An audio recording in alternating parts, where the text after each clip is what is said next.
80 বছরের বুড়া সাহাবী আনাস রাদিয়াল্লাহু তাআলা আনহু লাঠিতে ভর দিয়ে দাঁড়ায় বললেন, হোসাইন, ইয়াজিদ, ইয়াজিদ, তুমি যে হোসেনের সঙ্গে তাচ্ছিল্য করতেছো, হোসেন মুখে লাঠি ঢুকায় বলতো, হোসাইন তুমি শেষ হয়ে গেছো, তুমি শেষ হয়ে গেছো।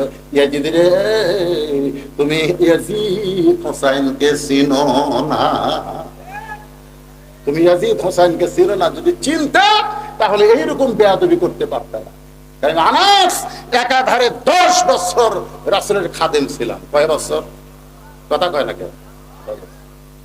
আমি নিজের চোখে দেখছি রাসূল সাহাবীদের নিয়ে ওয়াজ করতেছেন, এত মধ্যে হোসেন কি কোন দিক থেকে দৌড়ে এসে বলে, না না, ও না না, কি সারাদিন খালি সাহাবীরা ওয়াজ মারো, আমার সময় কখন দিবা?